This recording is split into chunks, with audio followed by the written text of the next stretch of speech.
भगवान कृष्ण को भगवान विष्णु के 8वें अवतार के रूप में और अपने आप में सर्वोच्च भगवान के रूप में पूजा जाता है।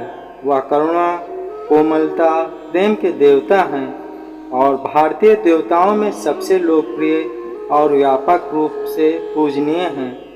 उन्होंने हमें जीवन, प्रेम, खुशी, धर्म, मोक्ष, भक्ति, योग, ध्यान, धर्म, सत्य के बारे में सब कुछ सिखाया। आइए जानते हैं श्री कृष्ण के श्री मुख से निकले कुछ अनमोल वचनों को। वह सब कुछ करो जो तुम्हें करना है, लेकिन लालच से नहीं, अहंकार से नहीं, वासना से नहीं, ईर्ष्या से नहीं, बल्कि प्रेम, करुणा, नम्रता और भक्ति के साथ। नरक के 3 द्वार हैं, काम, क्रोध और लोभ। जो व्यक्ति कामी प्रवृत्ति का होता है, जिसके मन में लोभ होता है और जो अत्यधिक क्रोधी स्वभाव का होता है, उसके लिए नरक के द्वार सदैव खुले होते हैं। अर्थात ऐसे व्यक्ति को तो सिर्फ नरक में ही जगह मिलती है। भगवान श्री कृष्ण की इस सृष्टि के पालनहार हैं। वही इस संसार की शुरुआत थे और वही मध्य और वही अंत होंगे। मनुष्य सब कुछ चाहता है, पर सब कुछ उसे नहीं मिल सकता।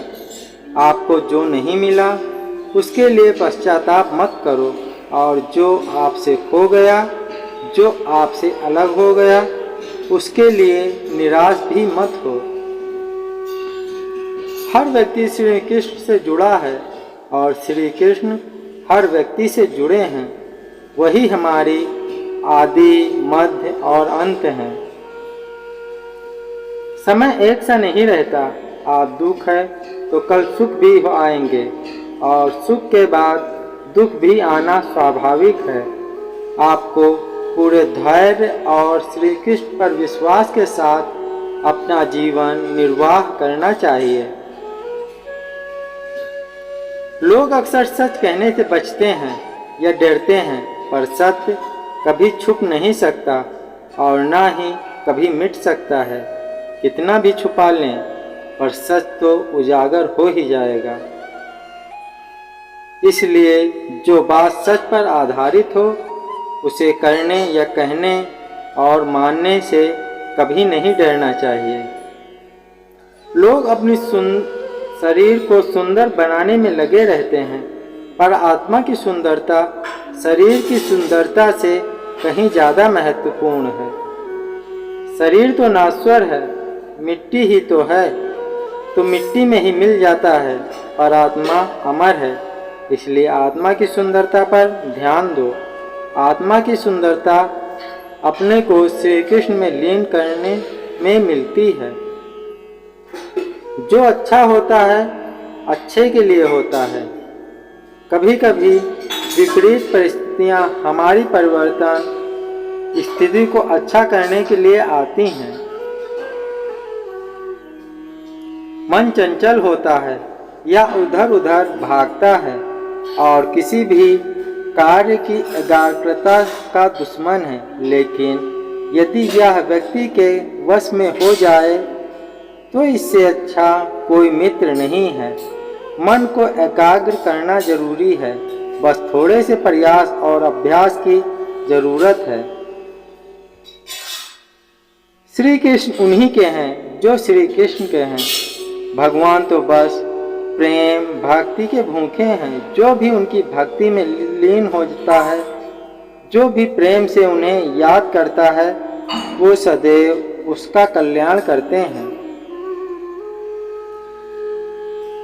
जब भी आप कोई बुरा कार्य करते हो या अच्छा कार्य करते हो, आपको लगता है कि कोई देख रहा है, तो यहाँ श्री कृष्ण कहते हैं कि तुम जो भी कर रहे हो, मेरी दृष्टि सदैव तुम पर है। इसलिए आप यह मत समझें कि आप अकेले हैं। आपके साथ श्री कृष्ण सदैव हैं। जो कुछ हुआ अच्छे के लिए हुआ, जो हो रहा है अच्छे के लिए हो रहा है, जो होगा वह भी अच्छे के लिए ही होगा। तो सकारात्मक रहो और अपना कर्म करो। हमारी सफलता और असफलता इस बात पर निर्भर करती है कि हम खुद पर कितना विश्वास करते हैं।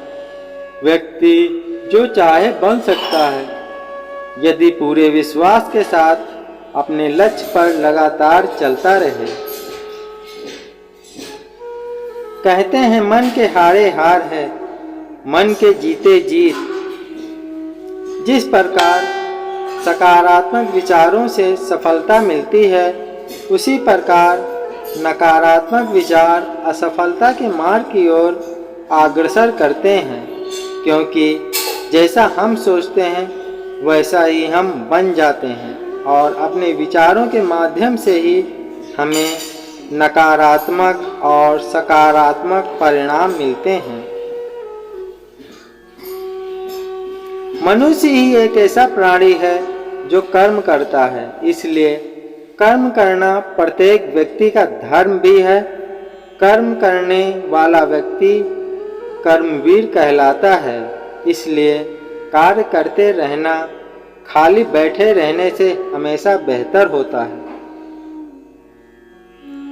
श्री कृष्ण जी के 8वें अवतार जगत के पालनहार और धनुर्धरों में श्रेष्ठ अर्जुन जहाँ होते हैं, वहाँ निश्चित ही विजय, असाधारण शक्ति और नैतिकता होती है। ना तो समय रुकता है, ना ही एक सा रहता है। बुरा समय हो या अच्छा समय बदलता जरूर है। आज बुरा है तो कल अच्छा, और अच्छा तो फिर बुरा समय जरूर आएगा। सुख के बाद दुख और दुख के बाद सुख आते जाते रहते हैं, इसलिए इस पर हमारा कोई वश नहीं है। इसलिए कर्म पर हमारा वश जरूर है। आप सिर्फ कर्म करिए, फल की चिंता किए बगैर। समय आने पर फल जरूर मिलेगा। जो अज्ञानी व्यक्ति होता है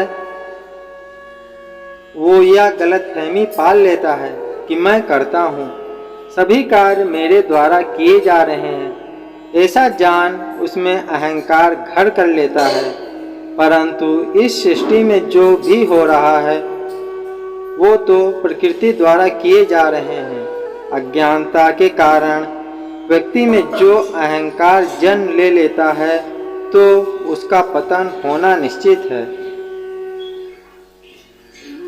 श्री कृष्ण कहते हैं कि वो किसी के भी भाग्य का निर्माता नहीं है। व्यक्ति खुद ही अपना भाग्य लिखता है। आप जैसा बीज बोएंगे आप वैसा ही फसल काटेंगे। आप जैसा कर्म करेंगे आपको वैसा ही परिणाम मिलेंगे। यदि विद्यार्थी मन लगाकर पढ़ाई करेंगे तो परीक्षा में सफल होंगे। इसलिए हर व्यक्ति का भाग्य तभी बदलेगा जब वो ऐसे कर्म करेगा। पृथ्वी, जल, अग्नि, वायु, आकाश, मन, बुद्धि और अहंकार, ये मेरी प्रकृति के 8 विभाग हैं। जो कुछ भी है वर्तमान में है। जो बीत गया है वो नहीं आएगा, और जो आने वाला है उसकी चिंता नहीं, बल्कि खुले हाथों से इसका स्वागत करें। भ्रम और संदेह से परे है। जब आप भगवान से प्यार करते हैं तो आप हर चीज से प्यार करते हैं।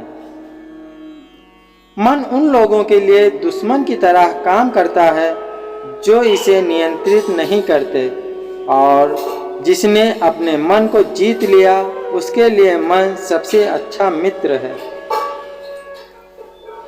क्रोध में इंसान भ्रमित हो जाता है और भ्रम से बुद्धि व्यग्र हो जाती है, और अपने गलत फैसले के चलते इसका पतन शुरू हो जाता है।